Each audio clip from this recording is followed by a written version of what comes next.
आज बच्चों हम लोग देखेंगे कि सिंधु सभ्यता का पहला पार्ट आप पढ़ चुके थे और आज हम लोग दूसरे पार्ट को देखेंगे, मतलब दूसरे भाग को देखेंगे। अब दूसरे भाग की शुरुआत किससे हो रही है? लिपि से हो रही है। पहले भाग में हमने आपको बताया भी था, कहा भी था कि लिपि से हम अगला टॉपिक शुरू करेंगे। तो देखिए ये लिपि है। अब यहाँ एक प्रश्न आता है कि जो सिंधु सभ्यता की लिपि है वह रहस्य कैसे है, अपठ्य है और रहस्यमयी है। इसीलिए तो इसे आदि इतिहास में रखा जाता है। किसको? सिंधु घाटी सभ्यता को आदि इतिहास में क्यों रखा जाता है? क्योंकि इसकी लिपि तो है, परंतु यह लिपि रहस्यमयी बनी हुई है और अपठ्य है। तो अब सवाल इस बात का है कि यह अपठ्य क्यों है, पढ़ी क्यों नहीं जा सकी? तो उसके दो कारण आप याद रखिएगा, एक और दो। पहला कारण आप क्या याद रखेंगे? देखिए द्विभाषी, मतलब दो भाषाओं में द्विभाषी अभिलेख अब तक प्राप्त नहीं है। मतलब सिंधु घाटी सभ्यता से जो लिपियां प्राप्त हुई हैं उनमें कोई भी ऐसी लिपि नहीं है या ऐसा कोई अभिलेख नहीं है जो दो भाषाओं में हो। तो जाहिर सी बात है कि एक भाषा में लिखा है तो उसका अर्थ जो है पता नहीं क्या हो सकता है। तो आपने देखा कि द्विभाषी कोई अभिलेख नहीं प्राप्त हुआ है, इसलिए इसे पढ़ा नहीं जा सका। सेकंड चीज है कि देखिए सिंधु घाटी सभ्यता का जो सबसे बड़ा अभिलेख मिला है, बात आप समझिएगा, जो सबसे बड़ा अभिलेख मिला वह 17 अक्षर का है। क्लियर? तो इसका मतलब ये है कि सबसे बड़ा इतना 17 अक्षर का ही है। तो ऐसी स्थिति में इसके किसी भी सेंटेंस को पूरा नहीं किया जा सकता। तो आप कहेंगे छोटा अभिलेख होने के नाते भी सिंधु घाटी सभ्यता की लिपियां पढ़ी नहीं जा सकी। अब ये जो लिपि है ये कैसे लिखी जाती है? तो आप याद रखेंगे कि यह लिपि लिखी जाती है दाएं से बाएं को, बाएं को। अब देखिए हम लोग कैसे लिखते हैं? तो देखिए हम लोग लिखते तो हैं दाएं से बाएं, लेकिन हम लोग करते क्या है कि फिर यहाँ पहुँचने के बाद यहाँ पर छोड़ देते हैं, पुनः यहाँ से आकर के लिखना शुरू करते हैं। लेकिन यहाँ पर क्या है? दाएं से बाएं, फिर यहीं से शुरू किया और फिर बाएं से दाएं आ गए। मतलब दाएं से बाएं और बाएं से दाएं। यहाँ हम लिख देते हैं बाएं से दाएं, इस प्रकार से लिखी गई। अब एक चीज याद रखिएगा, इस लिपि की तुलना किससे की जाती है? तो ये चीज जानने से पहले आप याद रखिएगा, एक अनुमान है कि सिंधु लिपि में कुल 400 अक्षर थे। याद रखिएगा 400 अक्षर थे। अब सिंधु जो लिपि है इसकी तुलना किससे किससे की जाती है, आप इसे भी याद रखिए, तुलना। तो पहली चीज आप याद रखिएगा, मिस्र की लिपि से की जाती है या मिस्री लिपि से की जाती है। तो मिस्र की जो लिपि है उसे क्या कहा जाता है? हायरोग्लिफिक लिपि कहा जाता है। हायरोग्लिफिक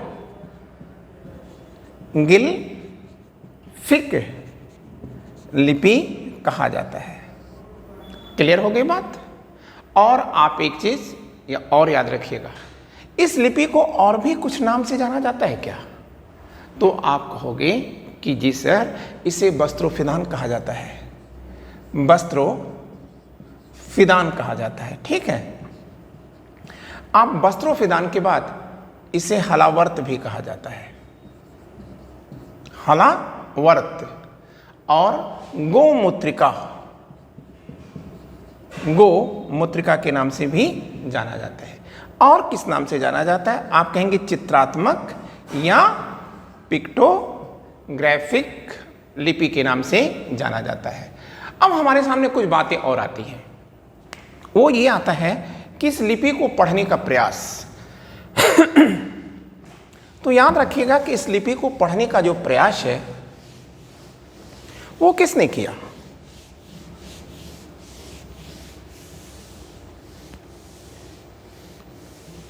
तो लिपि को पढ़ने का प्रयास, इसमें ज़्यादा कुछ नहीं करना है आपको, पढ़ने का प्रयास।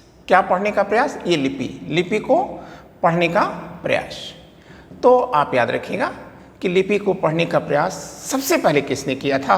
तो आप कहेंगे प्रोफेसर L.A. वाडेल ने किया था। कब? बहुत पहले 1925 में ही किया था। और उन्होंने इस लिपि को किस लिपि के आधार पर पढ़ने का कोशिश किया था? सुमेरियन लिपि के आधार पर पढ़ने की कोशिश किया था। फिर दूसरा एक नाम है प्राणनाथ, और प्राणनाथ ने इस लिपि को क्या कहा?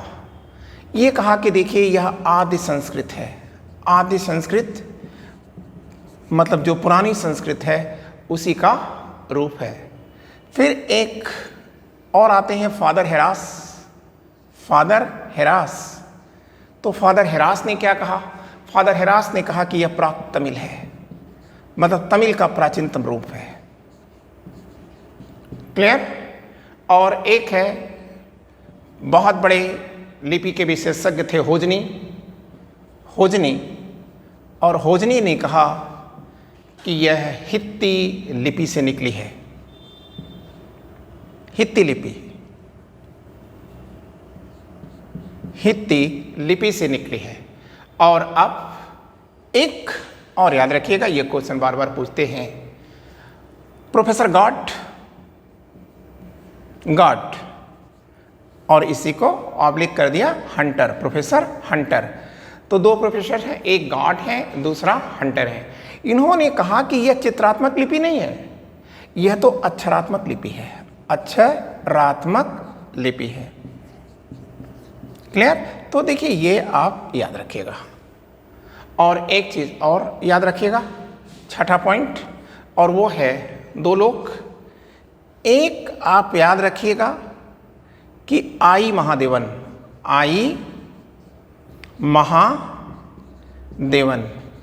एक तो नाम आपने याद रखा। दूसरा जो आपको नाम याद रखना है वो है आस्को पारपोला। आस्को पारपोला, और इनकी मैडम है सिमी पारपोला। ये लोग क्या कह रहे हैं? ये लोग नहीं रहे हैं, बल्कि इन दोनों ने, कौन कौन? आई महादेवन और आस्को पारपोला तथा सिमी पारपोला, ये दोनों फिनलैंड के हैं। फिनलैंड याद रखेंगे आप। तो इन्होंने कंप्यूटर से इसे पढ़ने का पहला प्रयास किया है। क्लियर हो गया? कंप्यूटर से पढ़ने की कोशिश किसने किया? इन्होंने किया। लेकिन कोई भी अंतिम निष्कर्ष पर नहीं पहुंच पाया कि जिसे सब लोग स्वीकार कर लेते या सब लोग मान लेते, ऐसा कुछ नहीं हो पाया। अब अगली आप हेडिंग डाल दें, सैंधो सभ्यता में विज्ञान और तकनीकी, और इसे हाईलाइट कर दीजिएगा, हाईलाइट भी कर दीजिएगा और ध्यान से पढ़िएगा, क्योंकि यह मैटर जल्दी प्राप्त नहीं होते। आपके बुक्स में या अन्य स्रोतों में बहुत मुश्किल से प्राप्त होते हैं। तो सबसे पहले आप हेडिंग डालिए।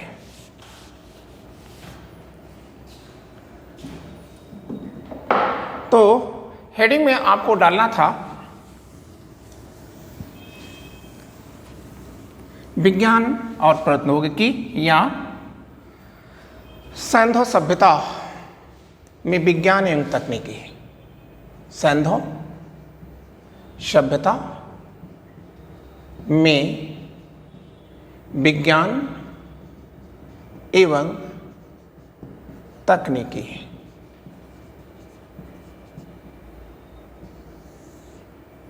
ये चीज आपको पढ़ना था। तो आप एक चीज देखिएगा, सैंधो सभ्यता में विज्ञान और तकनीकी के बारे में आपको पहली बात याद रखना है, सिविल इंजीनियरिंग। सिविल इंजीनियरिंग मतलब क्या सैंधो घाटी सभ्यता के लोग अपने बच्चों को सिविल इंजीनियरिंग पढ़ाया करते थे? यह प्रश्न आता है। तो आप कहिएगा यस सर, हाँ पढ़ाते थे। क्यों, कैसे कह सकते हैं आप? देखो, अगर वो सिविल इंजीनियरिंग न पढ़ाते तो वह समकोण पर काटती हुई सड़कों का निर्माण न कर पाते। दूसरी बात, इनकी नालियां का जो व्यवस्थित स्वरूप है वह न आ पाता। और इनके नगर कैसे हैं? मास्टर प्लान पर हैं। इनके नगर मास्टर प्लान पर हैं, या आप कह सकते हैं कि यह सुनियोजित तरीके से बनाए गए हैं। एक और, इनके मकानों का वर्गाकार, मकान इनके कैसे हैं? या तो वर्गाकार हैं या आयताकार। मकान या तो कैसे हैं? या तो वर्गाकार है या आयताकार है। क्लियर हो गई बातें? तो जाहिर सी बात है कि आप बताओ, तो ये तो सिविल इंजीनियरिंग का विषय है। ऐसा तो है नहीं कि अनाड़ी आदमी ऐसा सब कर लेगा। तो आप एक काम और कर दीजिएगा। दूसरा, मेटल्स और मेटलर्जी, धातु कर्म, इनके बच्चों के पाठ्यक्रम में या इनके पढ़ाई के पाठ्यक्रम में क्या मेटल्स और मेटलर्जी भी था? धातु कर्म की भी ये शिक्षा देते थे? तो आप हेडिंग डालिए धातु कर्म या मेटल्स एवं मेटलर्जी। दूसरा, धातु कर्म। तो धातु कर्म के बारे में अगर वो ना जानते तो बच्चों ये बताओ, वो सोने को कैसे दोहन करते हैं? चांदी का कैसे वो दोहन करते हैं? शीशे का कैसे करते? तांबे का कैसे करते? कांसा कैसे बनाते? वो तांबा और टिन को मिलाकर के कांसा बनाया जाता है। तो ये कैसे जानते? शीशे से वे कैसे कर लेते? अगर वो मेटल्स और मेटलर्जी को न जानते तो वे शायद ऐसा न कर पाते। क्योंकि ऐसा नहीं कि सोना कहीं जमीन में ऐसे पड़ा हुआ है। यह तो एक विशेष प्रकार की चट्टानें, जैसे धारवाड़ रेंज की जो चट्टानें हैं उसमें पाया जाता है। तो उन चट्टानों से इन्होंने निकाला और उससे, ठीक है, एक्सट्रैक्ट करके, शोधन करके, और तब तो वस्तुओं का निर्माण करेंगे, गहनों का या आभूषण का निर्माण करेंगे। तो आपने ये एक चीज देखा। और सेकंड चीज आपको याद रखना है कि अगर वो धातुओं में कलाबाजी से परिचित न होते तो कांसे की मोहनजोदड़ो की नृत्यांगना कैसे निर्मित करते हैं? मोहनजोदड़ो में कांसे की नृत्यांगना का निर्माण ये कैसे करते हैं? ठीक है, तो आपने तो ये समझ लिया ना कि ये लोग मेटल्स और मेटलर्जी से परिचित हैं या नहीं। अब ये देखो, ह्यूमिडिटी, आर्द्रता। आर्द्रता, तो क्या सिंधु घाटी सभ्यता के लोग, ठीक है, ह्यूमिडिटी से परिचित थे? तो देखो, अगर ये ह्यूमिडिटी से परिचित न होते, आप खुद सोचो कि अगर वो ह्यूमिडिटी से परिचित न होते तो आखिर वो अन्न भंडारण कैसे करते? क्योंकि आप जानते हो कि अन्न का भंडारण करने के लिए यह जरूरी है कि आप ये देखें कि जिस अनाज का भंडारण करने जा रहे हैं उसमें ह्यूमिडिटी या आर्द्रता कितनी प्रतिशत है। आर्द्रता को प्रतिशत में दिखाया जाता है। तो अब जैसे गेहूं का अगर आप भंडारण करना चाहते हैं तो ये जरूरी है कि 14% उसमें ह्यूमिडिटी होनी चाहिए। तो इसका मतलब ये है कि वो ह्यूमिडिटी को जानते थे, इसीलिए तो वो क्या कर सकते हैं, ठीक है, अन्न का भंडारण कर सकते थे। अब खगोल विज्ञान, क्या वो खगोल विज्ञान एस्ट्रोनॉमी से परिचित हैं? तो आप कहिए कि अगर खगोल विज्ञान से वो परिचित न होते तो ये काम बिल्कुल न कर पाते। एक तो उनको दिशाओं का ज्ञान न होता, दिशा का ज्ञान न होता है, डायरेक्शन का ज्ञान न होता। और वो दिशाओं का ज्ञान जानते थे। क्यों जानते थे? क्योंकि उनकी लाशें या तो उत्तर और दक्षिण में दफन है या पूर्व और पश्चिम में दफन है। क्लियर हो गया? इसका मतलब वो दिशा से परिचित थे। खगोल विज्ञान से भी परिचित थे, ये आप कैसे कह सकते हैं? और क्या रीजन है? तो आप कहेंगे कि वे मौसम से तो परिचित थे ना। और अगर वो मौसम से परिचित ना होते तो गेहूं और चावल ये दोनों दो मौसम में उत्पन्न होते हैं। तो जाहिर सी बात है कि वह मौसम विज्ञान से भी अच्छी तरह से वाकिफ थे। दशमलव का ज्ञान, क्या उन्हें दशमलव का ज्ञान था? निश्चय ही दशमलव का ज्ञान था। क्योंकि उनकी जो स्केल पाई गई है वो 37 सेंटीमीटर। तो इनकी स्केल कितनी है? तो आप कहोगे 37.6 सेंटीमीटर की है। क्लियर होगी बात? तो इसका मतलब ये है कि वो दशमलव से भी परिचित थे। और इनकी जो ईंटें हैं उनमें 4:2:1, 4 संबंधी 2 संबंधी 1 का अनुपात है। क्लियर हो गया? और एक चीज और, क्या सिंधु घाटी सभ्यता के लोग रसायन से परिचित थे, रसायन विज्ञान से परिचित थे? तो आप कहेंगे कि सर रंग बनाना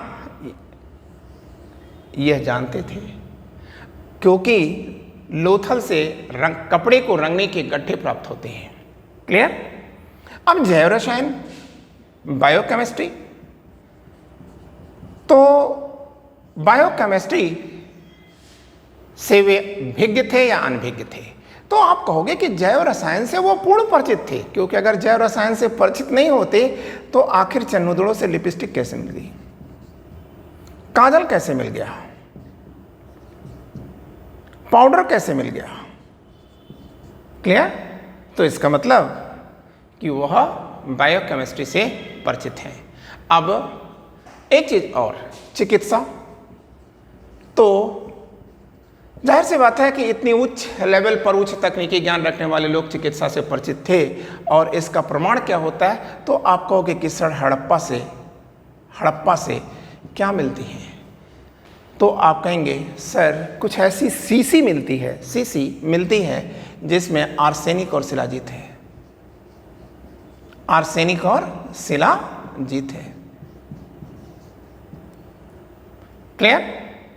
और दूसरी तरफ एक चीज और, कालीबंगा से कुछ कपाल मिले हैं जिसमें सर्जरी के साक्ष्य मिलते हैं। तो इसका मतलब यह है कि यह हाई फाई मेडिकल साइंस से परिचित थे। क्लियर हो गया? अब आपने पढ़ लिया कि सिंधु घाटी सभ्यता में विज्ञान और प्रौद्योगिकी का क्या स्तर रहा है। तो चाहे आप इसको अगर ध्यान रखेंगे तो मुख्य परीक्षा में भी काम आएगा, प्री में तो काम आएगा। और आप एक चीज आपको और जानना है,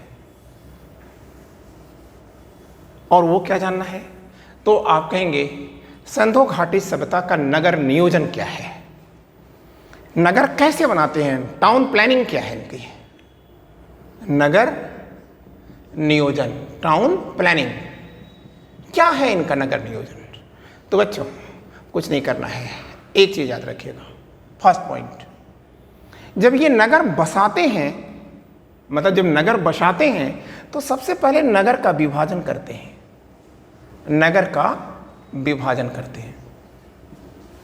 तो ये जो नगर का विभाजन कर रहे हैं, ये कैसे नगर का विभाजन कर रहे हैं? तो देखो आप नगर का विभाजन, इसको आप देखेंगे तो आपको समझ में आएगा। जब ये नगर का विभाजन कर रहे हैं तो आप ऐसे कर लीजिए, 2 भाग बना दीजिए। क्लियर है? 1 और 2 बना लिया आपने। तो एक सीधी सीधी बात करिएगा, जो नगर का विभाजन कर रहे हैं उसे 2 दिशाओं में कर लीजिए आप। ठीक है? एक पश्चिम दिशा की ओर और दूसरा पूर्व दिशा की ओर। तो जो पूर्व दिशा में बसा उसे क्या कहा जाता है? उसे कहा जाता है निचला नगर, निचला नगर। और जो पश्चिम की तरफ बसा है उसे इन्होंने क्या कहा? तो आप कहेंगे दुर्ग नगर। तो आप एक चीज बताओ, इसे दुर्ग नगर क्यों कहा जा रहा है? इसे को गढ़ी भी कहा जाता है, तो ऐसा क्यों कहा जा रहा है? तो आप याद रखोगे कि ये जो पश्चिम है, पश्चिम में जो नगर बसा है वह एक टिले पर बसता था। क्लियर? टिले पर बसता था और यहां पर भव्य भवन होते थे। इसका मतलब इधर कौन रहता था? आप कहेंगे इधर प्रशासनिक लोग रहते थे, प्रशासन के लोग रहते थे। ठीक है? और इधर आम जनता रहती थी। और ये रास्ते, ठीक है, दोनों के बीच में काफी बंदिशें थी। क्लियर? तो आपको समझ में आ गया कि नगर का विभाजन क्या है। बस कुछ नहीं करना है आपको, सीधे सीधे आप याद रखिएगा कि नगर को दो भागों में बांट दीजिए, एक तरफ कर दीजिएगा प्रशासनिक और दूसरी तरफ कर दीजिएगा आम जनता को। तो जो प्रशासनिक भवन है वो निश्चय ही थोड़ा ऊंचाई पर बसे होते थे, और जब ये ऊंचाई पर बसे होते थे तो एक चीज़ आप याद रखिएगा, इनके चारों ओर एक रक्षा दीवार होती थी। इसके चारों ओर क्या है, इसके चारों ओर एक रक्षा दीवार होती थी, मतलब आप कह सकते हैं बाउंड्री वॉल होता था। और बाउंड्री वॉल के बाहर क्या होता था, आप कहेंगे ये खाइयाँ खींची जाती थी जिसमें पानी होता था। क्लियर हो गया? तो अब एक कार्य आप और कर लीजिए, और वो क्या है, तो आप कहोगे कि सर देखो वो दूसरी चीज़ है कि इनकी सड़कें कैसी हैं। भाई अगर नगर बना रहे हो, बसा रहे हो, तो सड़कों की तो बड़ी भूमिका होती है। सड़क तो बेटा कुछ नहीं करना है, देखो बस सड़क में आप ऐसे खींचो रोड। अब इस सड़क को आप 3 भागों में बांट दो। क्लियर? 3 भागों में पहले कर लो। इनकी सड़कें 3 प्रकार की हैं, ठीक है। अच्छा, इसी के नीचे आप लिख दो समकोण, मतलब इनकी हर तीनों प्रकार की सड़कें या हर सड़कें लिख दो, ठीक है, कि कैसी हैं, समकोण पर एक दूसरे से मिलती हैं या काटती हैं। तो इनकी जो पहली सड़क है उसे राजपथ या एवेन्यू कहा जाता है। क्या कहा जाता है? राजपथ या एवेन्यू, एवेन्यू कहा जा रहा है। तो ये जो राजपथ है ये 33 फीट चौड़ा है। क्लियर? और दूसरा जो राजपथ और ये सड़क है, तो इनकी जो सड़क होती थी वो आप कह सकते हो कि मैक्सिमम 12 फीट होती थी, 9 से लेकर 12 फीट तक होती थी। और इसके बाद तीसरी आती थी गलियां। तो जो गलियां इनकी होती थी वो अबाउट 4 फीट होती थी। क्लियर? और आप याद रखिएगा ये सड़कें कहीं पे भी पक्की नहीं है, मतलब सड़कें जो हैं वो कच्ची ही हैं। क्लियर? लेकिन एक चीज आप और याद रखना, यहां लिख लो ऐसे पहले, ऑक्सफोर्ड सर्किल, ये आप लिख लो, तो फिर हम बता देते हैं ऑक्सफोर्ड सर्किल किसे कहा जाता है। देखो बच्चे, जब राजपथ से, मतलब ये चौड़ी सी राजपथ जा रही है, क्लियर?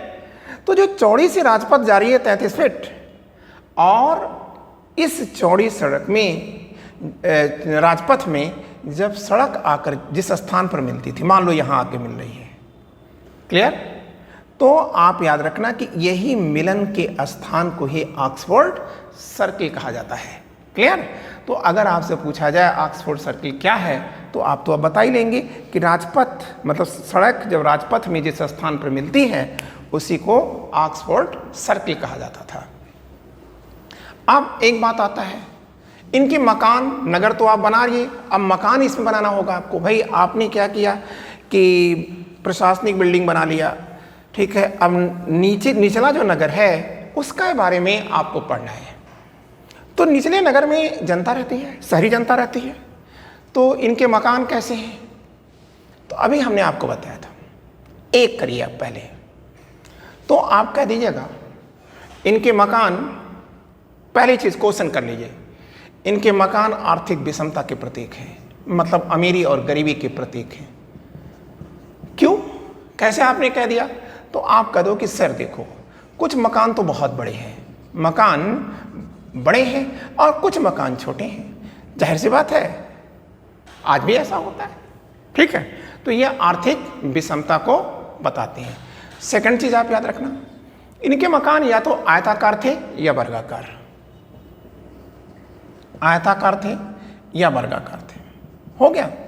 अब एक तीसरी बात आप करो, ठीक है, वो तीसरी बात आपको क्या करना है, तो आप कहोगे कि मकान के बीचों बीच, मतलब चारों ओर मकान हो गया, जैसे हम लोगों के गांव में पुराने मकान जो बनते थे वो ऐसे ही बनते थे कि चारों तरफ कमरे होते थे और बीच में आंगन होता था। तो इनके यहां भी क्या है कि आंगन के चारों ओर कमरे होते थे, और ये जो आंगन है ये बीचों बीच आया, और इसी में इनका एक तरफ क्या है, बाथरूम है, और दूसरी तरफ क्या है, किचन है, रसोई घर है। क्लियर हो गया? आप देख रहे हैं, हुआ आप देख रहे हैं, तो आपको प्रॉब्लम नहीं होगी। अब ये मकान, तीसरी चौथी बात करिए आप, ये मकान कैसे हैं? आप कहोगे कि सर देखो, ये जो मकान है इनके, वह सिंगल स्टोरी के भी हैं और मल्टी स्टोरीड बिल्डिंग भी हैं। तो अब हमको एक चीज जानना है कि लोग छत कैसे बनाते थे, छत कैसे बनाते थे और फर्श कैसे बनाते थे। अगर हम दो चीजें जान जाएं तो हमारी बात यहां पर कंप्लीट कर जाती है। क्लियर? एक दरवाजे हम लोग देखेंगे, एक खिड़कियां देख लेते हैं। क्लियर हो गया बातें? तो बस हो गया। तो देखिए, जो छत होती है इनकी, इंडस वैली सिविलाइजेशन की जो मकान होते हैं उसकी जो छत होती है, तो उसमें क्या करते हैं, ये दीवारें हैं, चारों ओर से दीवारें हैं, इस पर एक सहतीर रख दिया, मतलब लकड़ी की एक मोटी सी बल्ली रख दिया, और इन्हीं बल्लियों पर क्या करते थे वो, ठीक है, लकड़ी से वो ढक देते थे, और उसके ऊपर क्या करते थे, सरकंडे बिछा करके और मिट्टी से लेप कर देते थे। तो आपने छत को समझ लिया ना, आज भी बनता है। अब बात आती है कि फर्श कैसे बनाते थे। तो फर्श बनाने के लिए वो करते क्या थे, देखिए, या तो कुछ मिट्टी को कूट देते थे, मिट्टी को कूट करके, आज भी ऐसा होता है, मिट्टी को कूट करके बनाते थे, या आप कह सकते हैं कि पकी हुई ईंट को, ठीक है, यहाँ पर बिछा देते थे। क्लियर हो गया? लेकिन यहाँ आपको एक बात याद रखनी है, क्वेश्चन पॉइंट ऑफ व्यू से, प्लीज याद रखिएगा। आपसे पूछ देगा वह कौन सा साइट मतलब स्थल है सिंधु घाटी सभ्यता का जहां से अलंकृत फर्श के साक्ष्य मिलते हैं। अलंकृत समझ रहे हैं ना, ऑर्नामेंटेड। तो अलंकृत यहां हमने लिख दिया, अलंकृत। तो अलंकृत फर्श के जो साक्ष्य मिलते हैं वह कालीबंगा से मिलते हैं, एकमात्र स्थल है बंगा।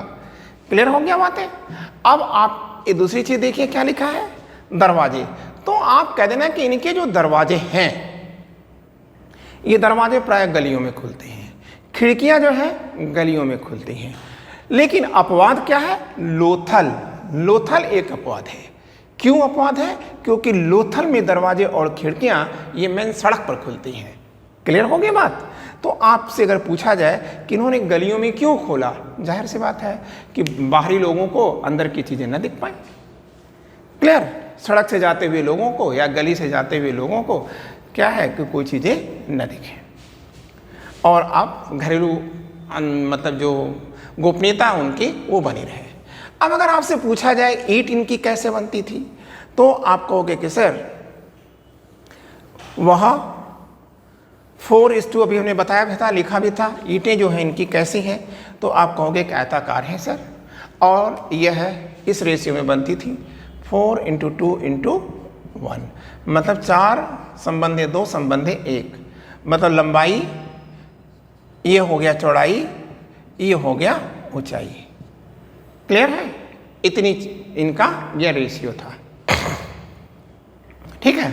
अब एक बात और आता है, और वो क्या है, तो इनकी जल निकासी, ड्रेनेज सिस्टम।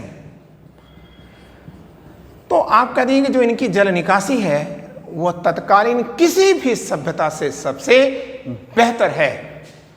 क्लियर? और जल निकासी के लिए उन्होंने क्या किया है, समकोण पर काटती हुई नालियों का निर्माण किया है। और इनकी जो नालियां हैं वह 3 प्रकार की हैं। नालियां भी इनकी, जैसे सड़क 3 प्रकार की है, वैसे नालियां भी इनकी 3 प्रकार की हैं। तो एक जो सड़क है वो कैसी है, तो आप बोलोगे कि सर देखो, जो पहली है वो व्यक्तिगत नाली है। व्यक्तिगत नाली का मतलब ये आपका घर है तो आप निकालिए। फिर ये व्यक्तिगत नाली किससे मिलेगी, दूसरी जो नाली है, मतलब सेकंड स्टेप पर सामुदायिक नाली में आएगी, मतलब आपकी जो कॉलोनी है उसकी एक नाली होगी, उससे आके मिलेगी। फिर ये सामुदायिक नाली किससे जाके मिलेगी, तो आप बोलोगे कि सर यह सार्वजनिक नाली में आके मिलेगी, मतलब जो पब्लिक है, बहुत बड़ी है। और ये जो सार्वजनिक नाली है इसमें क्या है, बीच बीच में मेनहोल डाले गए हैं ताकि समय समय पर इसकी सफाई हो सके। क्लियर हो गया? अब एक बात और आता है, क्लियर, क्या इनके नगर में धार्मिक कोई उपासना का स्थल है, तो आप कहोगे कि सर देखो, उपासना स्थल की अगर बात किया जाए तो पूरे सिंधु घाटी सभ्यता में, ठीक है, वो कल की बात छोड़ दीजिए कि अभी राखीगढ़ी में मिलने के चांसेस हैं, लेकिन अभी तक प्रूफ नहीं है। तो उपासना स्थल में आप ये कह दीजिए कि सर यहाँ पर कोई मंदिर का साक्ष्य नहीं मिलता। और न ही कोई मिस्र प्रकार की कब्र मिलती है। क्लियर? कोई ऐसी कब्र नहीं मिलती जिसकी वो उपासना करते हैं, जैसे आजकल हम मुसलमानों के यहाँ, हम मुसलमान जो भाई लोग हैं वहाँ पर जैसे करते हैं, वैसा वहाँ पर कोई कॉन्सेप्ट नहीं है। अब अगली बात हम देखेंगे कि सिंधु संस्कृति क्या है। सिंधु घाटी की संस्कृतियाँ, ये आप हेडिंग डाल दीजिए, संस्कृत। तो देखिए, आइए देखते हैं।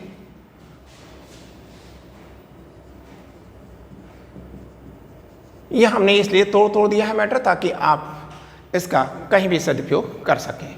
तो सिंधु संस्कृति की सबसे कलात्मक संस्कृति भी कर सकते हैं। तो सबसे बड़ी चीज आप याद रखिएगा, मोहरें। सिंधु सभ्यता की सबसे अच्छी कलाकृति किस पे देखने को मिलती है? मोहरों पर मिलती है, सील पर मिलती है। मोहर, नाट मुद्रा, ठीक है। ये अलग की बात है कि आपकी कुछ किताबों में इसे मुद्रा लिखा गया है। तो देखिए, बात तो मुद्रा और मोहर एक मान लिया जाता है, लेकिन मुद्रा से एक कंफ्यूजन आता है कि कहीं पैसा तो नहीं मान लिया जा रहा है। नहीं, ये सील है जो ठप्पा लगाया जाता है। तो आप कहेंगे ये जो मोहरें हैं ये किसकी बनी होती थी? तो आप कहोगे कि सर वह सलखड़ी की बनी होती थी, सलखड़ी की बनी होती थी। सलखड़ी की बनी हुई ये मूर्ति मोहर किस आकार की थी? तो आप कहोगे सर वर्गाकार थी या चौकोर थी। क्लियर हो गया? वर्गाकार या चौकोर थी। और इसका प्रयोग कहाँ किया जाता था?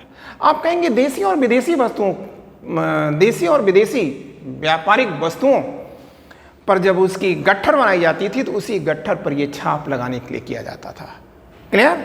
और सबसे ज़्यादा जो मोहरें, सबसे ज़्यादा जो आकृति मोहरों पर बनाई गई हैं वो किसकी बनाई गई है? आप कहोगे मातृ देवी की बनाई गई है। मातृ देवी की जो आकृति है वह सर्वाधिक है। क्लियर हो गई बात? मातृ देवी की आकृति यह सर्वाधिक बनाई गई है। ठीक है। अब ये मातृ देवी की आकृति की जो मोहरें पाई जाती हैं वो मेनली हड़प्पा से पाई जाती हैं। क्लियर हो गया? और अब आगे देखते हैं, चलें आगे। और क्या क्या आकृतियां बनती थी? तो आप कहेंगे हाथी है, बाघ है, गैड़ा है, भैंसा है, ठीक है, ये चीजें बनती थी। और बैल बनता था। बैल मतलब ऑक्स। कौन सा ऑक्स? कुंवरदार बैल। ठीक है, क्लियर हो गया? अब इसमें एक चीज आपको और हाईलाइट करना है, मोहनजोदड़ो से, मोहनजोदड़ो से एक त्रिमुखी शिव की आकृति वाली मोहर पाई जाती है। इसमें शिव है, पशुपत या रुद्र शिव है। तो शिव के जो ये आकृति खुदी हुई है मोहर पर, उसमें देखिए दाईं ओर क्या है? शिव के दाईं ओर क्या है? दाईं ओर तो आप कहोगे सर दो जानवर हैं। एक क्या है? हाथी है और बाघ है। बाघ मतलब एलिफेंट एंड टाइगर। और बाईं ओर क्या है? गैड़ा और भैंसा है। गैड़ा और भैंसा है। और बेटा एक और चीज आपको याद रखना है कि जो निचला हिस्सा है वो पलथी मार करके बैठा है, मतलब पद्मासन में बैठा हुआ है। तो जो उसके निचले हिस्से हैं, मतलब लिंग के नीचे जो हिस्से हैं, वहां पर क्या है? हिरण दिखाया जा रहा है। क्लियर हो गया? तो आप जब इतनी बातों को जान लें तो अब आप एक चीज और याद रखिएगा, वो क्या है? मूर्तियां। तो मूर्तियां इनकी क्या है? तो आप कहोगे, हेडिंग डाल देते हैं मूर्तियां। सिंधु सभ्यता की जो संस्कृति है उसमें मोहरों के बाद आपको मूर्तियां बताया जा रहा है। तो आइए देखते हैं कि सभ्यता के लोग अपनी मूर्तियां कैसे बनाते थे। तो बच्चों ये चीज याद रखिएगा, जो मूर्तियां बनाते थे वो पहली चीज ये याद रखिएगा किससे किससे बनाते थे? 1, 2 और 3। तो पहली चीज आप क्या लिखेंगे? मिट्टी लिख लीजिएगा, मिट्टी। दूसरी चीज आप क्या करिएगा? पत्थर। और तीसरी चीज क्या करिएगा? धातु, मेटल्स। तो अब एक काम करो, आप मिट्टी, पत्थर, धातु के साथ साथ आपको अब इसके बारे में जानना है कि जो मिट्टी की मूर्ति बनाते थे उसको बनाने की विधि क्या थी। तो आप कहोगे सर चिकोटी विधि कहा जाता है। चिकोटी विधि मतलब pinch and pressure technology, pinch and pressure technology पर बनाते थे। ठीक है, मतलब आज भी बनाया जाता है। कोई भी मूर्ति बनाई जाती है तो वह क्या करते हैं, पहले उसको जो है एक ऐसी मोटी मोटी इसकी आकृति दे देते हैं, फिर जो कलाकार होता है या शिल्पी होता है वह अनावश्यक मिट्टियों को हटाता जाता है, चिकोटता है, मतलब चिकोट के हटाता जाता है, उसी को कहा जाता है चिकोटी विधि। और पत्थर से जो ये मूर्तियां बनाते थे वो कैसे बनाते थे, तो आप याद रखिएगा कि पत्थर से जो मूर्तियां बनाते थे ये, एक चीज आप यहां और भी याद रखिएगा प्लीज, तब आगे चलिएगा। मिट्टी की जो मूर्तियां हैं वो सर्वाधिक किस में बनी है, किसकी बनी है, तो आप कहेंगे स्त्रियों की बनी है, और यही सुंदर भी है। सर्वाधिक स्त्री की बनी है और सर्वाधिक सुंदर भी है। पुरुष की मूर्तियां कम हैं और वह भद्दी बनाई गई हैं, अच्छी उसको सजाने की कोशिश नहीं की गई है। तो अब आपके मन में आ रहा होगा ऐसा आखिर क्यों किया गया, तो ऐसा माना जाता है कि जो मूर्तिकार था वो पुरुष था। ठीक है, इसलिए उसने क्या किया कि स्त्री के अंगों और प्रत्यंगों में, ठीक है, उसने अपनी अंगुली चलाना, ठीक है, में अपना संतुष्टि मानता है। अब शेष चीजें आप समझ रहे हैं। अब पत्थर में आप देखें तो पत्थर में आप याद रखिएगा कि तक्षण विधि का प्रयोग किया जाता था, मतलब काट छांट करके ये बनाते थे। और ऐसी मूर्तियां कहाँ से मिलती हैं, तो आप कहोगे कि सर हड़प्पा से। हड़प्पा से क्या मिली है, तो आप कह दोगे कि सर दो चीज़ें, दो मूर्तियां मिली हैं। एक लाल बलुए पत्थर से बनी है, लाल बलुए पत्थर रेड एंड सैंडी स्टोन से, और दूसरा ब्लैक पत्थर से बनी है। तो ये जो लाल बलुए पत्थर से है यह माधव स्वरूप वत्स को मिली है। माधव स्वरूप वत्स ने इसे खोज निकाला था, और माधव स्वरूप वत्स ने इसे क्या कहा, कहा कि यह संभव है कि ऋषभदेव जैन धर्म के तीर्थंकर ऋषभदेव हो। और ये जो ब्लैक पत्थर से बनी हुई है, यह इसको किसने खोजा था, दयाराम साहनी ने खोजा। और उन्होंने क्या बताया, कहा कि हो सकता है कि यह किसी नर्तक की हो। क्लियर हो गया बात है। अब जो धातु की मूर्ति है उसके बारे में हमको जानना है, तो आइए हम लोग जरा देखते हैं धातु की मूर्तियों के बारे में। तो देखते हैं धातु मूर्ति के बारे में। तो आइए देखते हैं धातु मूर्ति। तो बच्चों ये चीज देखना हमें, धातुओं से जो मूर्ति बनी है, मूर्तियां, ठीक है ना। तो जो धातु में मूर्ति बनी है, हमको उसके बारे में जानना है कि जो धातु में मूर्तियां बनी हैं वह किस में बनी है। तो आप कहोगे कि सर ये मुख्यतः कांसे से बनी हुई है और तांबे से बनी हुई है। ठीक है, तो आप याद रखेंगे कि इन धातु से जो मूर्तियां बनाई गई हैं वह दो विधियों से बनाई गई हैं। ठीक है, एक है लास्ट वॉक्स और दूसरा है पर्ड्यू टेक्नोलॉजी। तो लास्ट वॉक्स में क्या होता है, इसमें धातु को पानी की तरह से पिघला लेते हैं, किसी भी धातु को पानी की तरह से मतलब मेल्ट करा देते हैं और चेंज कर देते हैं उसे लिक्विड में, फिर एक सांचे में उसे ढाल करके और ठंडा होने के लिए छोड़ देते हैं। ये है लास्ट वैक्स। और इसका एग्जाम्पल क्या मिलता है, आप कहेंगे सर मोहनजोदड़ो की कांसे की नृत्यांगना, मोहनजोदड़ो की कांसे की 14.5 सेंटीमीटर की नृत्यांगना। क्लियर है। अब ये जो पर्ड्यू विधि क्या है, तो आप कहेंगे कि धातु की एक प्लेट ले लीजिए, मान लीजिए ये धातु की प्लेट है, और इसी प्लेट को काट करके आप आकृति बना दें तो उसे हम क्या कहते हैं, पर्ड्यू मेथड कहते हैं। क्लियर है। और अब ऐसी मूर्तियों का साक्ष्य, मतलब पर्ड्यू विधि से बनी हुई मूर्तियों का, या आप कह सकते हैं कि धातु की प्लेट से बनी हुई मूर्तियों का साक्ष्य कहां से मिलता है, आप कहेंगे लोथल से। क्लियर हो गया। अब लोथल से ये कौन कौन सी चीजों की आकृति मिलती है, तो एक तो बत्तख कर लीजिएगा,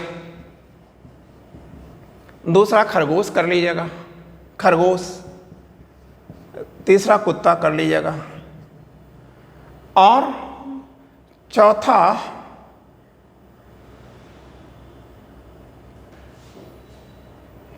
साढ़, ये इनकी आकृति मिलती है और ये पर्ड्यू विधि से। अब आप याद रखिएगा सैंधव समाज के बारे में हम लोग को जानना है। क्लियर? तो सैंधव समाज के बारे में अगर हम लोग जाने तो देखते हैं कि सैंधव समाज, ये आप हेडिंग डाल दें,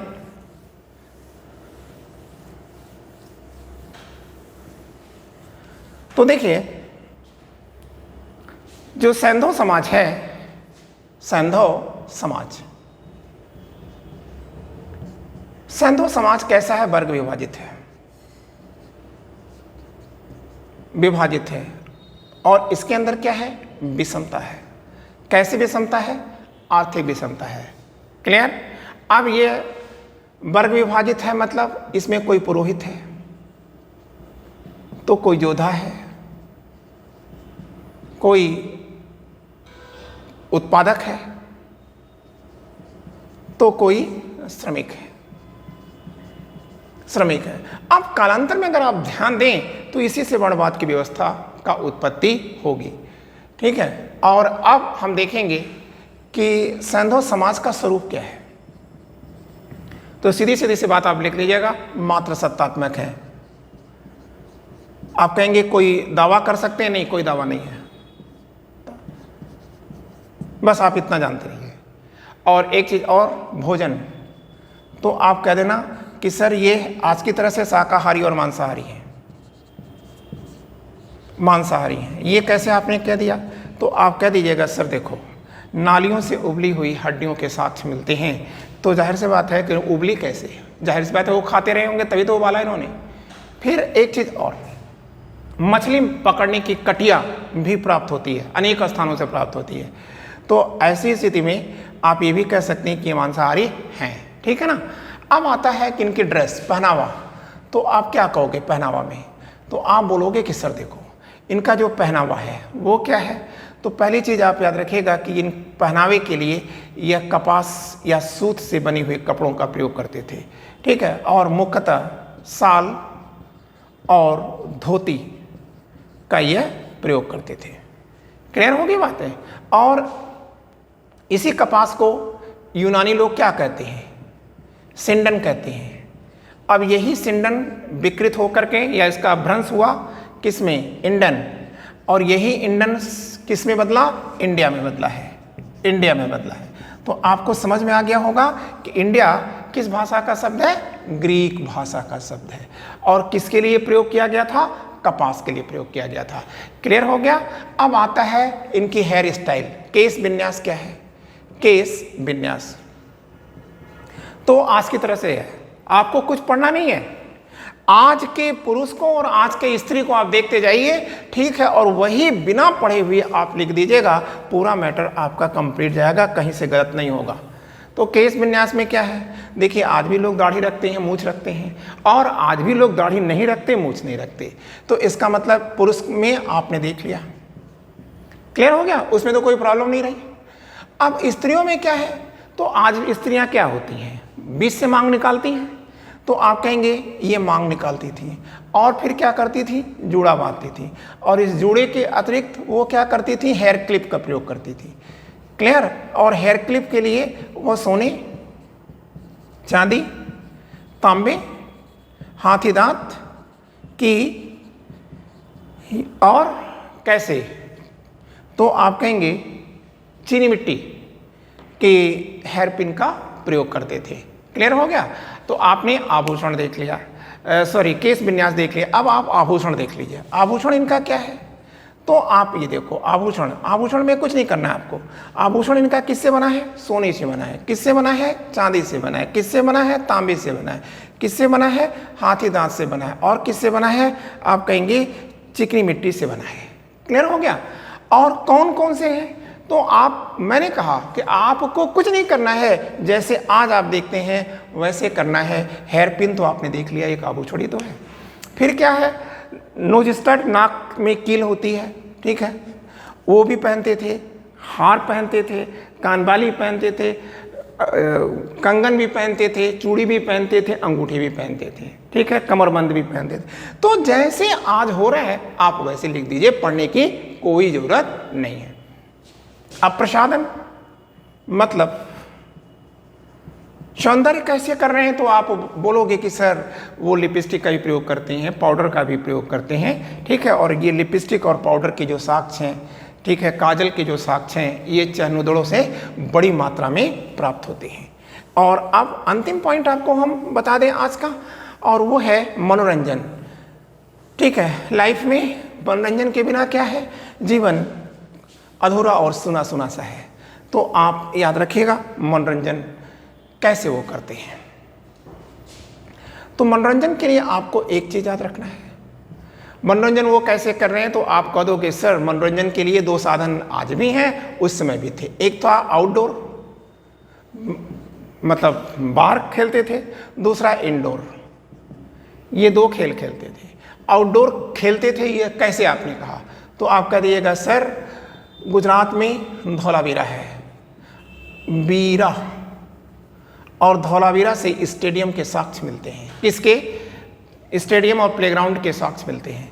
और इंडोर वो गेम खेलते थे, तो आप कहिएगा सर पासा मिलता है, नृत्य होता है, संगीत होता है, क्लियर, वाद्य यंत्रों का प्रयोग किया जाता है। तो ये सब क्या है, ये इंडोर गेम ही तो हैं, क्लियर।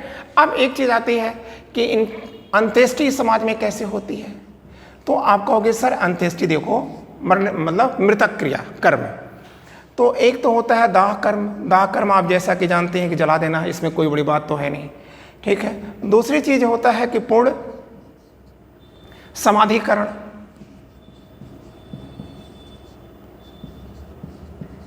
समाधिकरण इसमें क्या होता है, पूर्ण समाधिकरण में कि जो अवशेष हैं इसको दफन किया जाता है। और फिर आंशिक समाधिकरण, इसमें आंशिक समाधिकरण में क्या होता है कि वो लाश को किसी सुनसान स्थानों पे छोड़ देते थे, और उसके बाद जब उसे जीव जानवर खा लेते थे, तो उसके बाद जो उनकी अस्थियां थी उसको चुन करके दफन करते थे। और बहुत दिनों तक ये प्रथा हमारी पारसी जातियों में रही है, ठीक है। और बच्चों इससे ज़्यादा आपको बताने का मतलब है कि आपके लिए क्लास लंबी हो जाएगी, और लंबी क्लास में बोरिंग आ जाती है, तो इसलिए हम हेडिंग डाल करके छोड़ देते हैं, और अगला मैटर हम लोग देखेंगे इनका धार्मिक जीवन कैसा है। Thank you, wishing you all the luck.